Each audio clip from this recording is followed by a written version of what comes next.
Welcome to this rapid revision video looking at exam skills. This time we'll be looking at paper 2 and the British depth study. In this case it's going to be Early Elizabethan England 1558 to 88.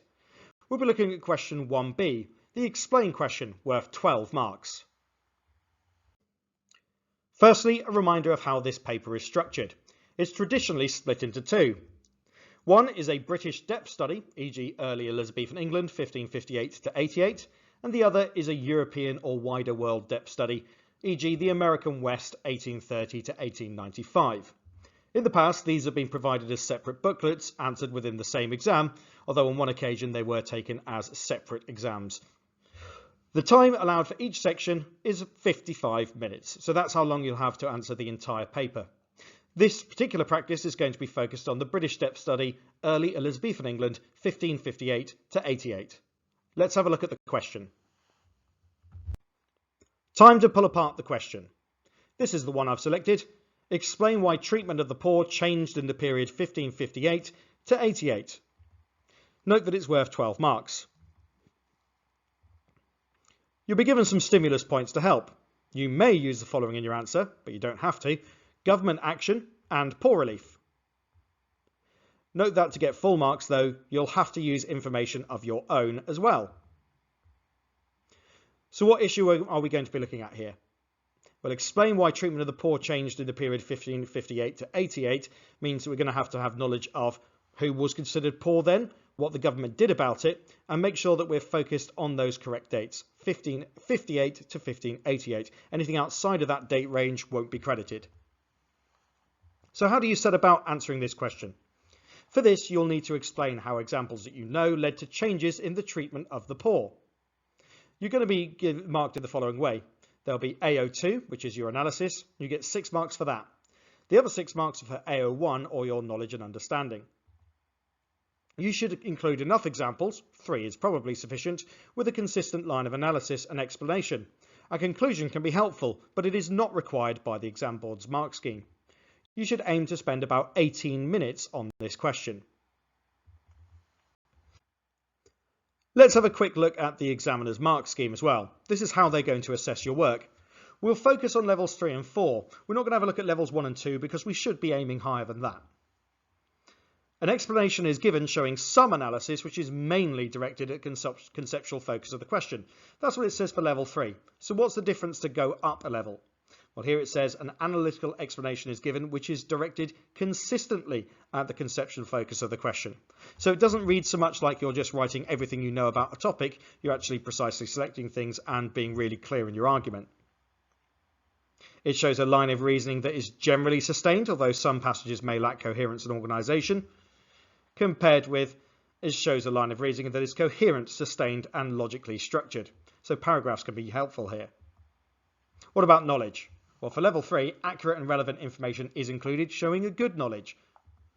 But for level 4, you will have precisely selected good knowledge to address the question, showing a wide-ranging knowledge and understanding of the required features and characteristics of the period studied.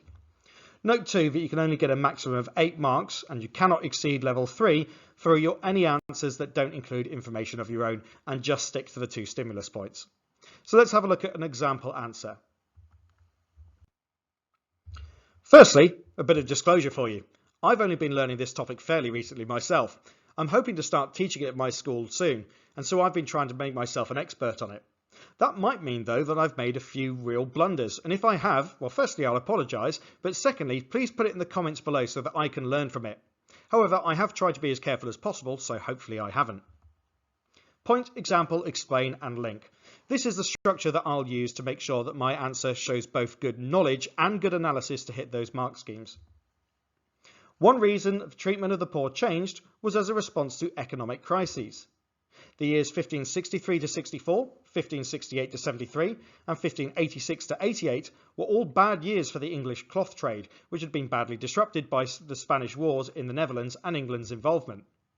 This caused hardship for English workers who relied on the wool trade, which made up the vast majority of English exports. It was over 80%, I believe. It became clearer that poverty among the able-bodied poor was not always a person's fault. This led to changes in the treatment of the poor as the government felt like they had to take action to address poverty, such as with the 1563 Statute of Artificers, which punished officials who failed to organise or distribute poor relief. So I've made my first paragraph here. I've made a point which is focused on the question. I've given some supporting knowledge. I've also explained that knowledge with some extra knowledge thrown in. And I've even explained it even further with this direct link to the question. Notice this phrase at the start of the purple section. This led to changes in treatment of the poor. Now that's like a rephrasing of the actual question and shows that I am focused on what the question has been asking me to do.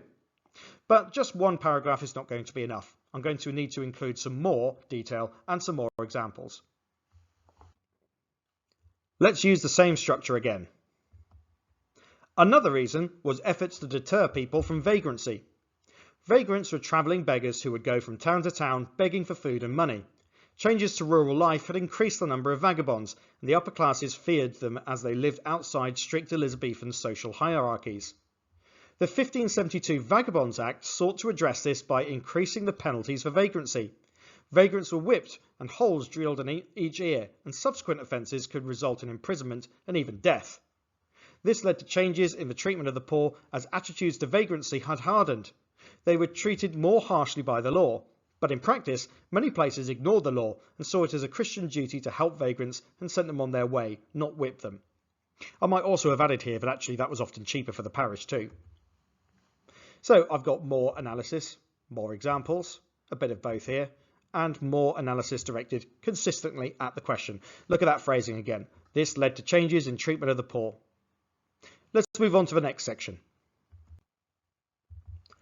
Finally, some areas had more generous attitudes regarding treatment of the poor than others. The town of Ipswich funded a school for poor people in 1569 in order to give poor children a better chance of entering work. In London, services for the poor extended to hospitals and support for abandoned babies. A lot of this comparative generosity can be explained by people's Christian beliefs that encouraged the care of the poor, but also changes in rural society and economic crises had increased numbers in poverty.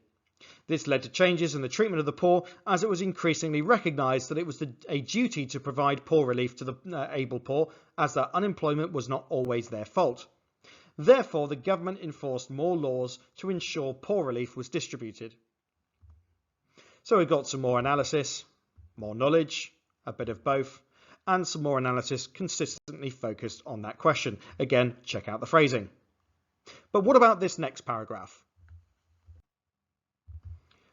Another feature was the treatment of fugitive priests. Many people felt that it was their Christian duty to help the sick and poor, and in some places people expressed this through helping the poor, even vagrants. Elizabeth also often took a soft approach to priests who were captured, as she didn't want to alienate the Catholics in the country. This meant that Elizabeth's laws were not always followed. Alright, but let's give this some thought here. We have made the point already that some people ignored the Elizabethan poor laws. But is this really the point that we're making here?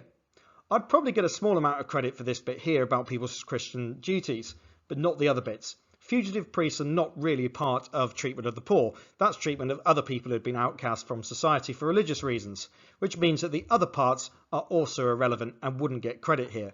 You've got to make sure that you're selecting the right knowledge to deal with the question at hand. In this case, treatment of the poor very specifically, not just whether or not the Elizabethan law changed and whether anyone took notice of it.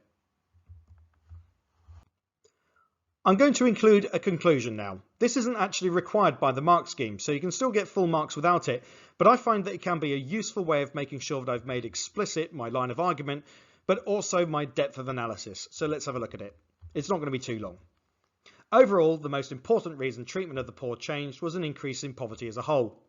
This was caused by many issues, including changes in rural work and land ownership, the growth of urban populations seeking work, and rising prices as a result of war with Spain. The government increasingly recognised that in many cases unemployment among the so-called idle or able poor was not a choice, but as a result of circumstances beyond their control. This was most important as this prompted the government to pass laws to enforce the collection of poor rates and the provision of work for the able poor, combined with a sense of Christian duty to help the poor. So again, I've really reinforced my analysis, I've given even more detail, and I've made sure that I've kept it consistently focused on that question. So hopefully full marks. Now we've had a look at an example, you could try some of these. Explain why Elizabeth faced challenges to her rule in 1558. You may use the following in your answer: religion and relations with France. You must also use information of your own. Or this one: explain why the Puritans challenged Elizabeth's religious settlement. The stimulus points are vestments and the Act of Uniformity. And lastly, why not this one? Explain why Raleigh's first colony in Virginia failed. First stimulus point is the native Algonquians and damage to the ship the Tiger. Have a go at some of those, or if not, we'll go on to our final summary. 12-mark explain questions require detailed knowledge and precise explanation. You'll be provided with 2 stimulus points which you may use, but you'll need to include examples from your own knowledge too in order to get those full marks. You'll need to explain your answer in relation to the issue raised by the question, so keep this in mind, which is why I use point, example, explain and link.